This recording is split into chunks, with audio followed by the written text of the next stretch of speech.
E, Jana, aproveitando que a gente está falando sobre o Supremo Tribunal Federal, eu quero que você conte detalhes também de mais uma decisão do ministro Alexandre de Moraes em relação a pedidos de visita para o presidente Jair Bolsonaro. Da outra vez, ele autorizou que Valdemar Costa Neto fosse até a casa de Jair Bolsonaro. Dessa vez, não. Por quê, Jana? Pois é, porque Valdemar Costa Neto, presidente do PL, passou novamente a ser investigado, né, na denúncia de golpe. Ele tinha sido investigado lá no início, no inquérito da Polícia Federal, nas investigações que aconteceram no ano passado. Ele foi indiciado, né, pela Polícia Federal, mas não foi denunciado pela Procuradoria-Geral da República. Então, ele acabou não sendo denunciado, não virou réu, deixou de ser investigado. Mas, na última sessão ali no julgamento do Núcleo da Desinformação, os ministros da primeira turma votaram para que ele volte a ser investigado. Tudo por conta daquela questão envolvendo o Instituto do Voto Legal, que foi, o presidente do Instituto foi um dos condenados, né, nesse julgamento do Núcleo da Desinformação. E o Instituto, ele foi o responsável por elaborar ali um parecer que foi apresentado ao TSE, contestando o resultado das eleições em 2022, mas contratado pelo PL, né? Então isso tudo ficou muito evidente ali no julgamento, no último julgamento do Núcleo Crucial, e os ministros então entenderam que é melhor que o presidente do PL seja novamente investigado e determinou que isso seja feito, novas diligências sejam feitas ali pela Polícia Federal. Então qual foi a justificativa do ministro Alexandre de Moraes ao negar esse pedido aí de visita de Valdemar Costa Neto? Era um pedido para que essa visita acontecesse na próxima semana. O fato de ele ser investigado no mesmo processo que envolve Jair Bolsonaro impede ele de visitar Jair Bolsonaro, porque os dois são investigados em um mesmo processo, e uma das medidas cautelares que foram impostas a Jair Bolsonaro, quando ele foi preso ali, foi colocado em prisão domiciliar, é que ele não tivesse contato com nenhum dos investigados. Essa é a justificativa bem específica ali do ministro Alexandre de Moraes, negando uma visita do presidente do PL ao ex-presidente Jair Bolsonaro. Evandro. Obrigado pelas informações, Janaína Camelo. Um abraço para você. Vamos falar um pouco, então, sobre esse pedido de visita feito por Valdemar Costa Neto, que não foi atendido pelo ministro Alexandre de Moraes. Depois de alguns fatos novos em relação às investigações e ao julgamento da trama golpista, Valdemar Costa Neto se tornaria um novo investigado por algumas movimentações que teria feito à frente do partido. E aí o ministro Alexandre de Moraes diz: não há a possibilidade do ex-presidente Jair Bolsonaro, em prisão domiciliar, encontrar com outras pessoas que sejam investigadas no âmbito das mesmas questões que o envolvem. E como é que você avalia essa decisão, Alangani? Olha só, Evandro, quais são esses fatos novos? Na verdade, houve aquele questionamento, é direito dele, questionou lá o resultado, né, o método que foi feito, era a numeração das urnas, tomou uma baita multa por conta disso. Tomou. A justiça entendeu que era litigância de má-fé, né? 22 milhões de reais de multa, coincidentemente, e pronto. E, na verdade, a PGR não colocou como réu, formalmente falando, né? Embora a Polícia Federal tinha colocado no seu relatório, a PGR não, e aí ele não foi para julgamento no Supremo. Então, o que mudou de lá para cá? Eu não vejo razão para agora Valdemar ser colocado no processo. Por que então não foi colocado antes? Por que a PGR não colocou antes? Não vejo razoabilidade nessa decisão. Ô Zé Maria Trindade, eu conversei com o presidente do PL, Valdemar Costa Neto, e ele me disse que já não via razoabilidade na outra determinação do ministro Alexandre de Moraes para que ele não pudesse se comunicar com o Jair Bolsonaro, porque entende que nem ele, nem Jair Bolsonaro ofereceriam qualquer tipo de risco às investigações, muito menos agora. Como é que você avalia essa decisão do ministro? Pois além de prender Jair Bolsonaro, né, ele está preso, e me dizem lá os aliados que a tendência é que até novembro esse processo esteja transitado em julgado, né? E aí o ministro Alexandre de Moraes vai determinar ali onde Bolsonaro vai cumprir a pena. Está desarticulando uma proposta partidária. Eu ouvi de líderes ali do PL de que há todo um cuidado na definição dos candidatos à Câmara dos Deputados e o Senado Federal. E uma pessoa muito importante nessas definições é o ex-presidente Jair Bolsonaro. Valdemar Costa Neto, como presidente do partido, se encontraria com ele e ali definiriam nomes a serem apoiados para o Senado Federal e também para a Câmara dos Deputados. Eu ouvi até reclamações lá dos deputados mais alinhados, dizendo o seguinte: o Valdemar está muito preocupado com o número de deputados e nós estamos muito preocupados com a qualidade dos deputados, ou seja, deputados alinhados com a ideia do ex-presidente Jair Bolsonaro. Mas essa é uma reclamação à parte que está lá. Então, tirando o Valdemar dessa possibilidade de conversa com o ex-presidente Jair Bolsonaro, que é o líder, que é o puxador de votos, fica mais complicada ainda a definição. Por outro lado, isso pegou de surpresa, porque não é papel do juiz incluir alguém numa denúncia. Isto é um monopólio do Ministério Público. O Ministério Público é que denuncia, o outro faz a defesa e o juiz decide ali entre os dois. O Ministério Público que acusa ou a defesa. Mas, enfim, trata-se de uma investigação.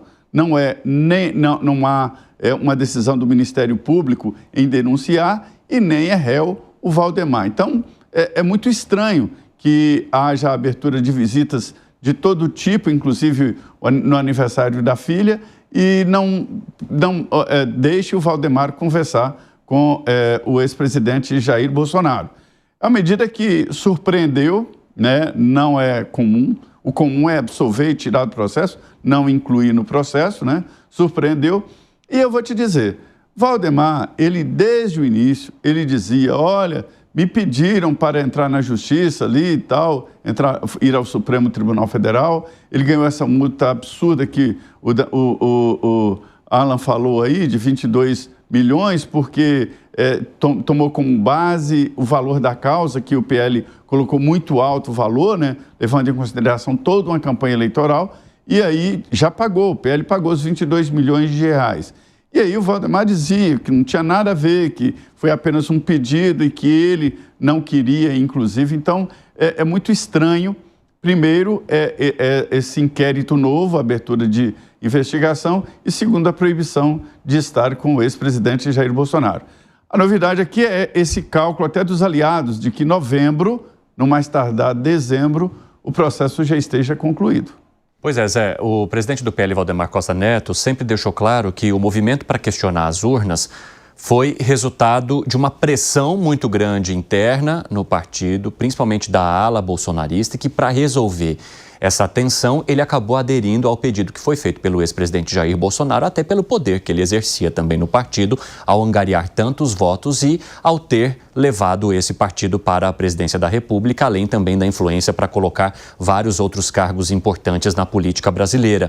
Mas eu fico pensando se em algum momento, no mínimo, Valdemar Costa Neto não responda por algum tipo de omissão, porque se não era vontade dele e se ele entendia que não havia necessidade ou motivo para questionar as urnas, por que, como presidente do partido, deixou que isso avançasse, provocando toda essa situação que a gente acompanha agora? Em muitas das vezes que eu conversei com Valdemar Costa Neto, eu até percebi um tom ali de, digamos, certo arrependimento de ter cedido tanto por conta da bomba que está explodindo no colo dele agora. Fábio Piperno.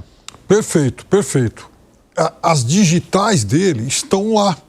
Por mais que ele fosse contrário a tomar aquele tipo de medida. Se, por exemplo, os investigadores pegarem o nosso programa aqui, direto ao ponto, com o Valdemar, mas vão achar um farto material de como isso ocorreu. O que o Valdemar conta lá? Primeiro, vejam, essa investigação sobre a participação do Valdemar, ela está sendo reaberta, ela já ocorreu lá atrás. Está sendo reaberta por quê? Porque a defesa do presidente do Instituto Voto Legal, nas suas alegações finais aí, disse o seguinte: ora, por que o meu cliente, ele está aqui no banco dos réus, está sendo julgado, se quem mandou ele fazer isso não está sendo nem processado? Quem mandou foi exatamente o Valdemar.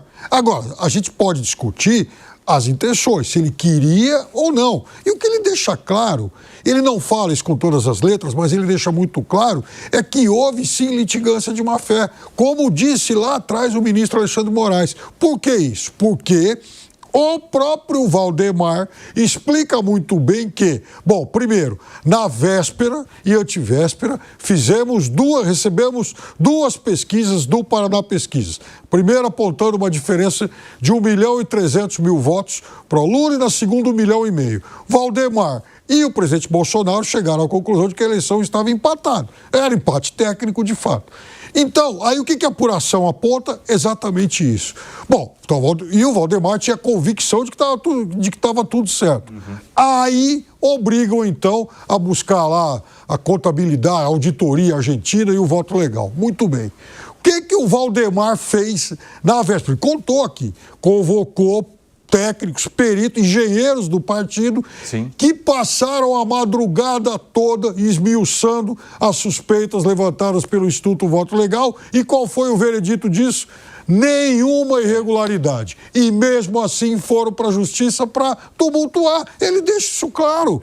Ora, se ele está contando o passo a passo disso e ele assinou, como é que ele vai ficar fora? Fala, Bruno Musa. Bom, vamos lá, acho que todo mundo já deu seus pontos aqui, eu acho que está mais ou menos na mesma linha também. Agora, novamente, eu trago aquela pitada, digamos, de curiosidade. A gente volta nesse tema de questionar uma determinada instituição e como isso se tornou praticamente algo proibido no Brasil. Eu não sei de fato se, como tá dito aí na nossa matéria, que a visita do Valdemar ao Bolsonaro não poderia ser porque se trata agora de um investigado. A minha questão é, será que isso consta lá de fato ou não? É uma pergunta genuína, porque eu não sei. Agora, novamente, me parece que a gente começa a normalizar, afinal de contas, é uma natureza do ser humano, nos adaptarmos a tudo que está acontecendo. E me parece que num cenário onde a gente teria um país verdadeiramente livre para debater e discutir, questionar determinadas instituições não deveria ser um problema. Se elas são fortes o suficiente, questionar faz parte do processo de debate, faz parte do processo de liberdade de expressão. Ora, se você tem uma liberdade de expressão e naquela liberdade você faz alguma coisa que é um crime, cumpra o crime pelo qual você cometeu. Agora, se expressar, questionar, nós vimos ao longo já, depois de Lula eleito, muitos defendendo, até da parte do governo, falando que questionar determinadas instituições era crime no Brasil. O que seria questionar? A gente não pode duvidar de algo? Então, me parece que isso não é transparente ou não seria, de fato, uma democracia.